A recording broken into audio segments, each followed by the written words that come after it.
China, what do Chinese scientists share, and how did that help scientists around the world? And I should just mention here that the backdrop for all of this was President Trump blaming China for everything having to do with it.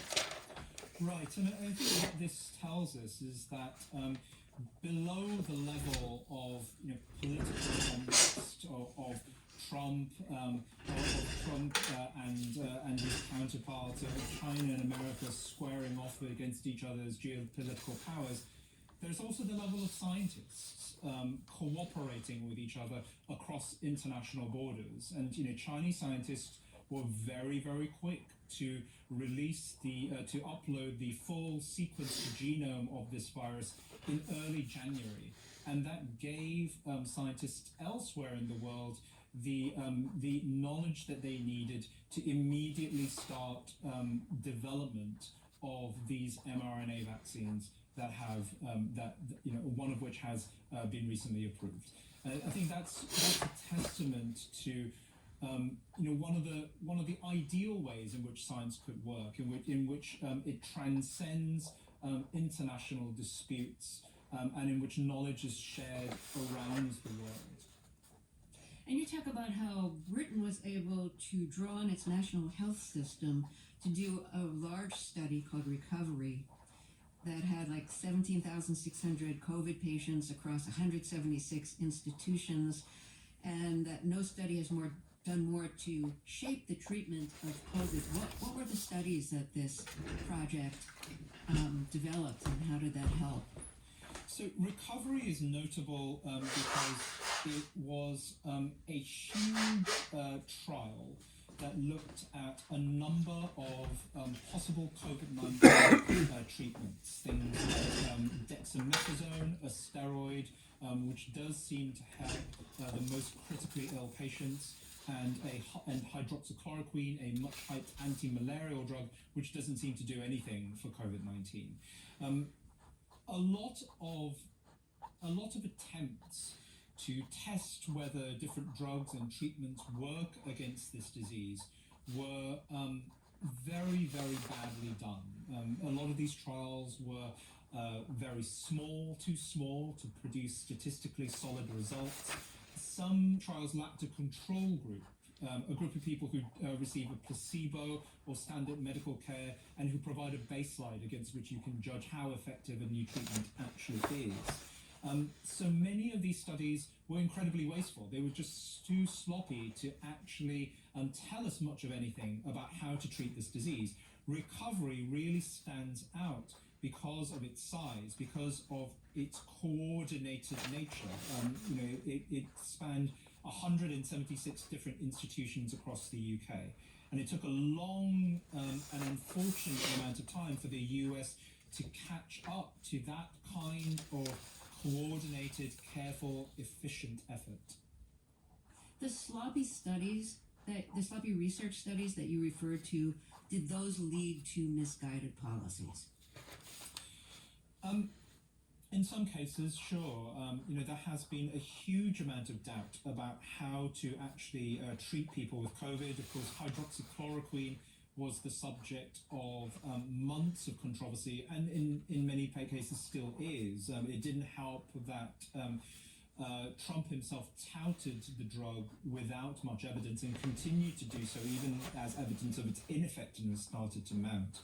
But this has just been a generic problem with the entire pandemic writ large, that a huge number of studies were done about COVID-19 because the pandemic gripped the world's attention at a time when many scientists had their standard modes of research disrupted. And so thousands, maybe even hundreds of thousands of researchers pivoted to studying this disease. And, a lot of them did amazing work. I hope we can talk about that. But there was a lot of sloppy work done, too, by people who strayed into academic fields that they had no expertise in, and who overconfidently and arrogantly published papers without the requisite careful checks and balances. And that a lot of that work reached international attention because everyone was so clamoring for more information about COVID-19.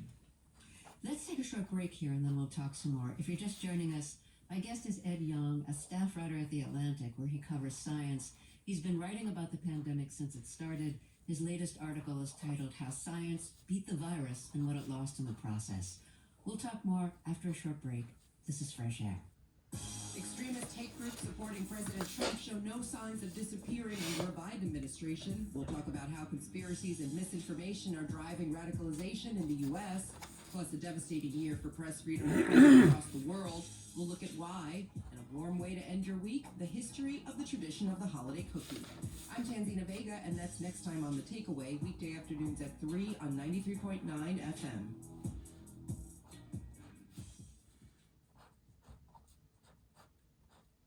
This is Fresh Air.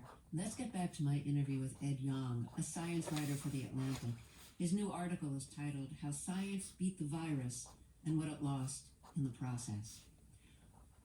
One of the things that contributed to scientists being able to develop vaccines so quickly is that scientists shared information from around the world, and they shared it in relatively new ways. Can you compare the more traditional way that research was dealt with and shared and the peer review process compared to how research was shared regarding COVID?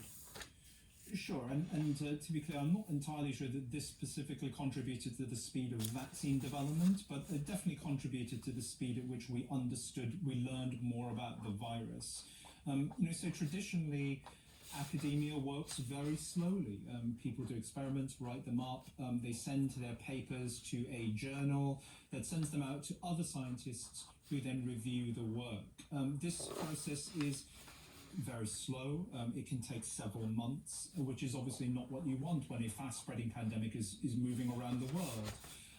But for in recent years, biomedical scientists have been making use of preprint servers, places where researchers can put up early versions of their papers before they've been reviewed by others, so that their results can be discussed and built upon.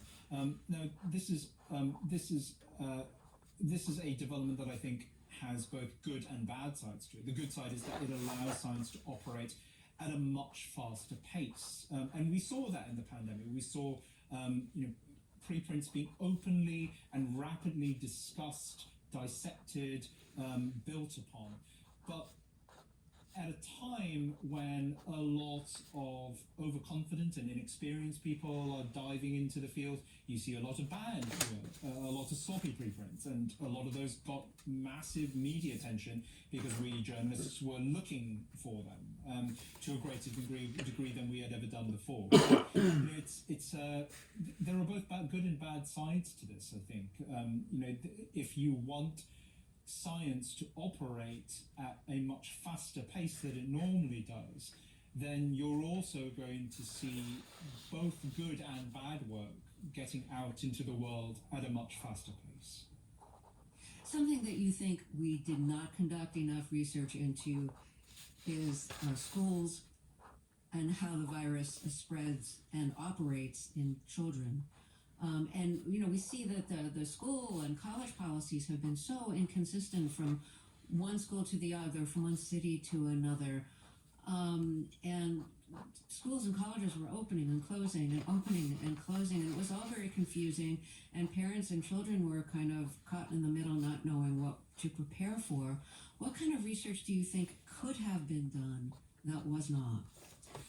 So, there's a couple of things there. I think that the disruptive and discordant policies are reflective of America's very disparate attempts to deal with the virus. The fact that there was no single coordinated, effective national strategy. But to the rest of your question, there are just basic aspects of how the virus moves between children, to what extent children and schools more generally contribute to the spread of the pandemic, that are still being argued over, by very seasoned veteran experts in this space.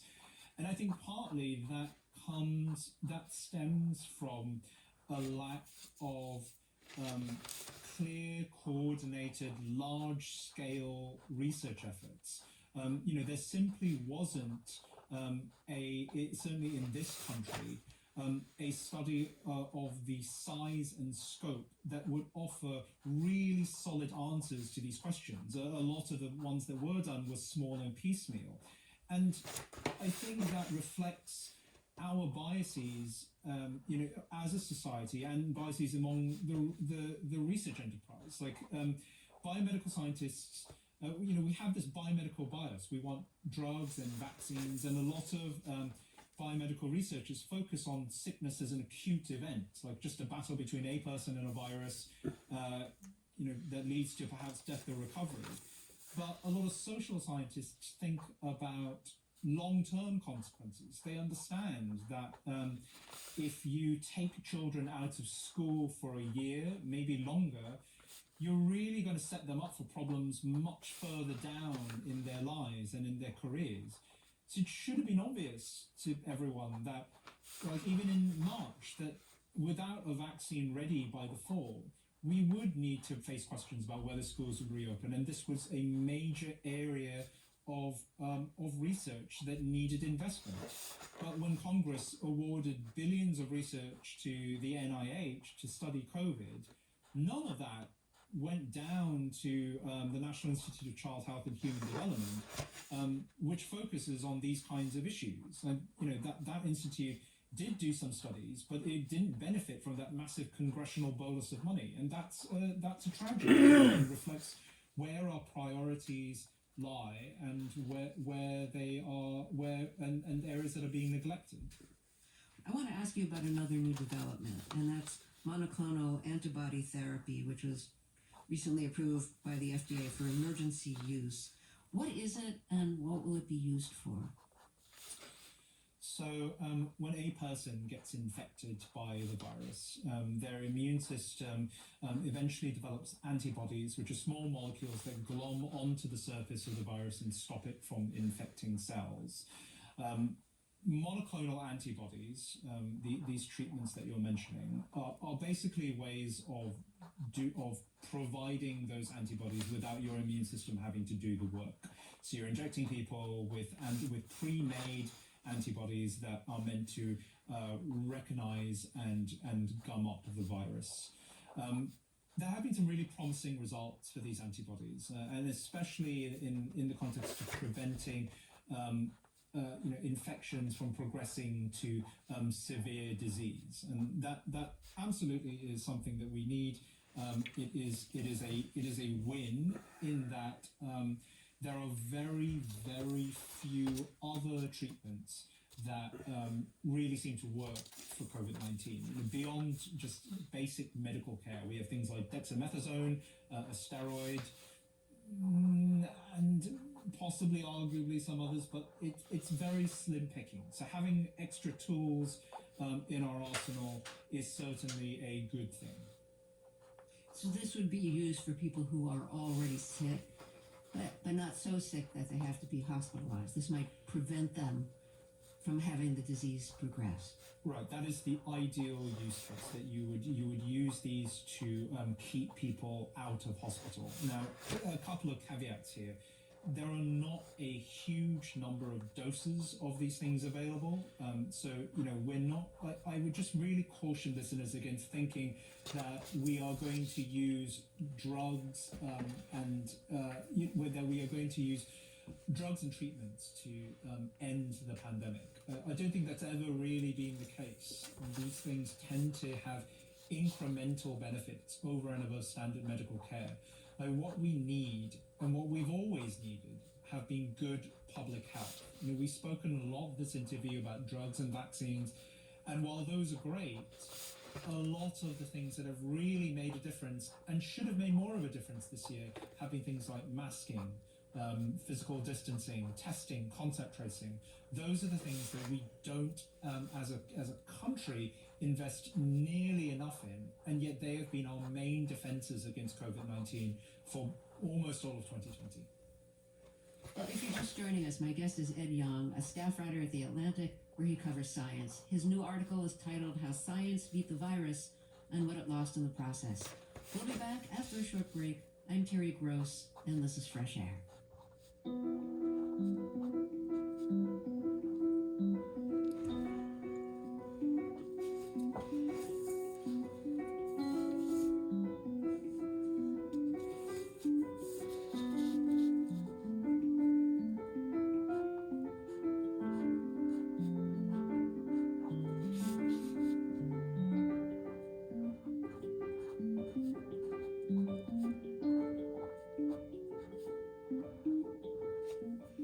The Neubauer Family Foundation supports WHYY's Fresh Air and its commitment to sharing ideas and encouraging meaningful conversation. Support for NPR comes from this station and from Progressive Insurance, offering its Home Quote Explorer so shoppers can evaluate options in one place when buying home insurance. Custom quotes and rates are available online. Learn more at progressive.com. And from Total Wine and More, where in-store teams can recommend a bottle of wine, spirit, or beer for the holidays. Shoppers can explore more than 8,000 wines, 2,500 beers, and 3,000 spirits. More at TotalWine.com. What happens when two radio reporters try to get into the rough and tumble world of buying and selling Christmas trees? Christmas tree? Christmas tree, yeah. So are you trying to dupe people into buying too expensive Christmas trees? Is that what's going on? I'm Elsa Chang. Why 2020 is a banner year for Christmas tree economics. This afternoon on All Things Considered from NPR News. Today at 4 on WNYC. WNYC is supported by Salesforce, providing support in today's changing world. With sales, service, and marketing all on one platform, Salesforce helps small businesses connect with customers in new ways. More at salesforce.com/SMB.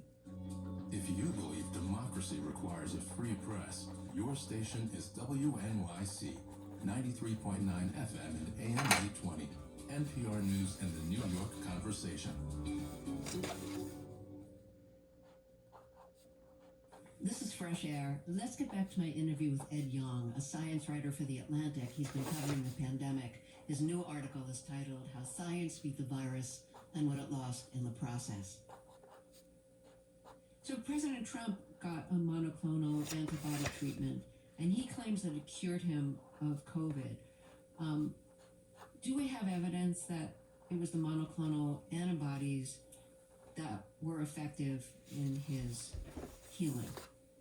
I don't think you can ever say for any particular one patient what did the trick, right? So in Trump's case, he had 3 separate treatments, one of which were those monoclonals. He also had exceptional medical care. Like pretty much as soon as he was diagnosed, shortly after he was diagnosed, he was flown to a medical center where he received dedicated attention, which is something that most Americans do not have. And he has also had a life of extreme privilege. And we know that people who have, we know that people from wealthy backgrounds, people who've lived lives of privilege, start off from a higher baseline of health than people who've had struggle, people who've had to deal with poverty and marginalization. So there's a large number of factors that go into whether or not someone like Donald Trump survives their encounter with COVID-19 beyond just the drugs that they receive, although, probably the drugs were a part of that. Why does top-notch treatment make a difference in how you recover or don't from the virus? Right, because as we said, the drugs that specifically treat COVID-19 are very, very few and far between, and they only make an incremental amount of difference to people's recovery. So say dexamethasone, that's the steroid that helps to save the lives of critically ill patients, reduces your risk of dying by maybe around 12 percentage points at best in the most severe cases. It's not a panacea, it's not a cure-all like an antibiotic. A lot of what actually makes a difference are just the basics of medical care, like the savvy of nurses and doctors and respiratory therapists. Like COVID-19 patients who end up in ICUs are some of the sickest patients that a lot of healthcare workers have ever treated. They might have 8 to 12 intravenous lines going into their heart and other blood vessels, pumping in pain meds, sedatives, all kinds of other things, none of which are specifically designed to treat COVID. They're just about keeping that patient alive. And so a lot of that savvy of how to deal with a patient whose body is just crashing that's the thing that makes a difference. And we don't guard that resource well enough. Like this third surge, which is pummeling healthcare facilities across the country, is stretching nurses and doctors and respiratory therapists to the very limit. And the more that happens, the less they're able to make use of all that knowledge that they've learned over the year, and the higher death rates are going to become. And I worry that we're only just starting to see the tip of that happening now. I think what you're describing is also an example of the economic disparities in how COVID is treated. Yeah, absolutely. This disease has widened every possible inequity that it could find in the society, and it has found plenty. So just in terms of preventing yourself from infection, a lot of people have been able to stay at home and work from home. Many people had to do so-called essential work. They had to go out and about, exposing themselves and their loved ones and colleagues because they earned low hourly wages that they couldn't afford to skip on.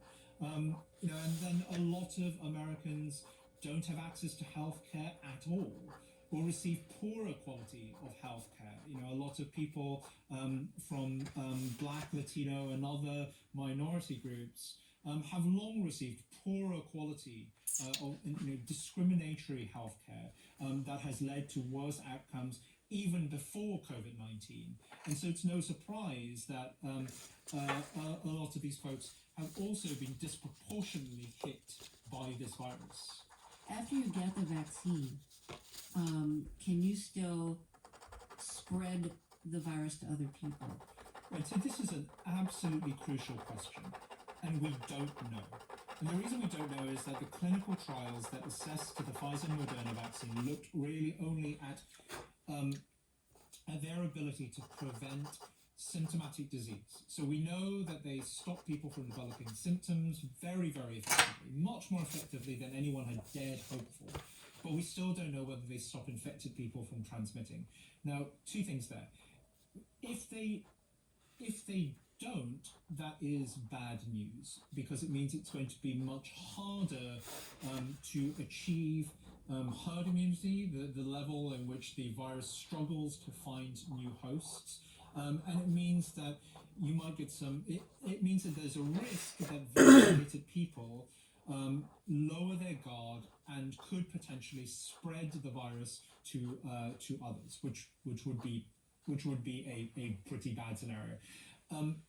That being said, I think it is reasonable to assume that based on how well these vaccines seem to prevent symptomatic disease, that they will have some effect too on reducing transmission. So a lot of the people I spoke to are variously hopeful or pretty confident that they will have an effect on transmission, but obviously we don't have that data yet. And the problem is that the outcome, if they don't, is worrying enough that I think a lot of people are being very cautious, and rightly so, and worried about that prospect. But we'll just have to see when new data comes out. But our expectation, I think, should be that they do have at least some effect on reducing transmission.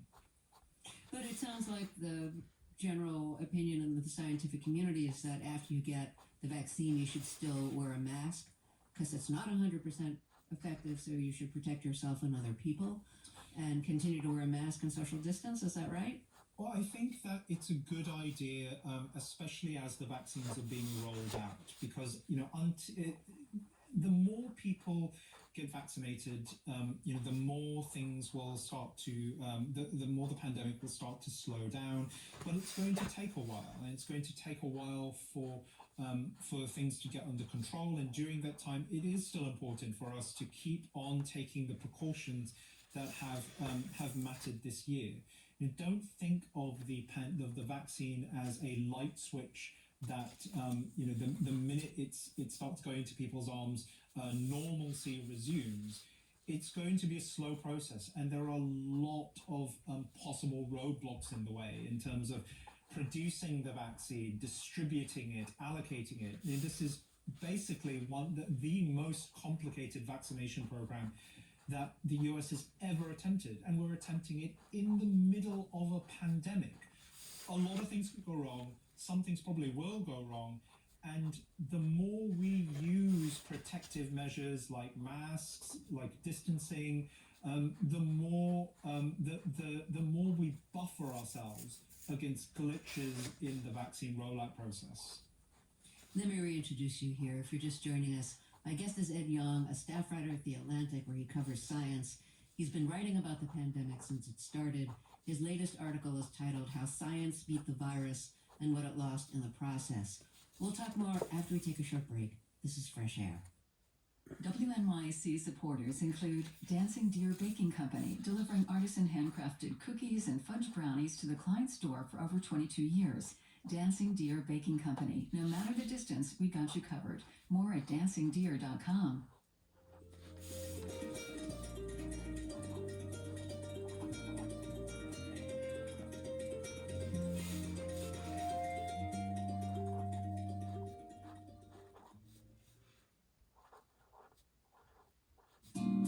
Support for NPR comes from this station and from Workday, committed to delivering quick insights to help finance teams plan for what's next. Workday, the finance, HR, and planning system for a changing world. Learn more at workday.com. And from Crown, with Barack Obama's A Promised Land, the first volume of his presidential memoirs. Obama reflects on his life and early years in office. A Promised Land is out now wherever books and audiobooks are sold. This is Fresh Air. Let's get back to my interview with Ed Yong, a science writer for The Atlantic. His new article is titled How Science Beat the Virus and What It Lost in the Process. Let's talk a little bit about Project Warp Speed. How much did that contribute to where we are now, having a vaccine that's approved as we record this on Wednesday, another vaccine that seems to be on the verge of being approved. We have a new FDA approval of a home rapid testing kit. So how much credit do you give to Project Warp Speed, and if so, what did they do to contribute to this progress? Obviously Operation Warp Speed deserves some credit for what has happened. It's not the only reason at all why we have, why we've had success with vaccines. A lot of that depends on research and investments that were made well before this year, well before COVID-19 was a thing. I think some of the moves that Operation Warp Speed did well were investing in a portfolio. So rather than putting all of our eggs in one basket, like funding and investing a lot of different companies to produce different types of vaccines, so that we would be guarded against failures in any particular one approach. There have been also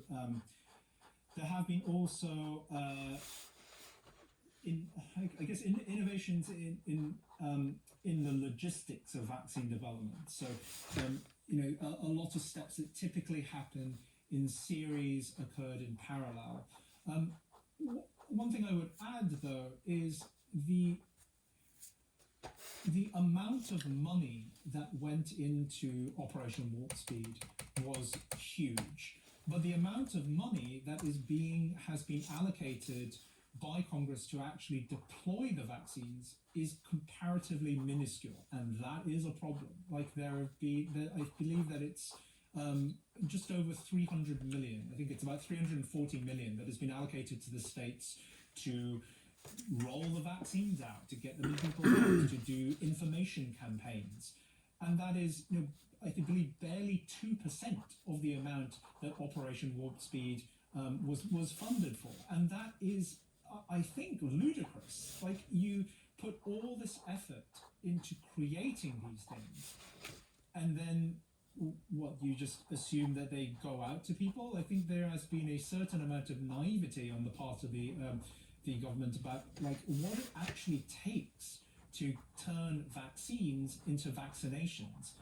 And unless we do something about that, unless we actually should put more funding into this particular area, it's going to be a bit tragic, because we're going to have vaccines, but we're going to fall at the last hurdle. And that's one of the things I'm really worried about now. The actual logistics of rolling these things out are very complicated, and at the moment are severely underfunded. And part of what makes it so complicated is the zero temperatures that they have to be stored at.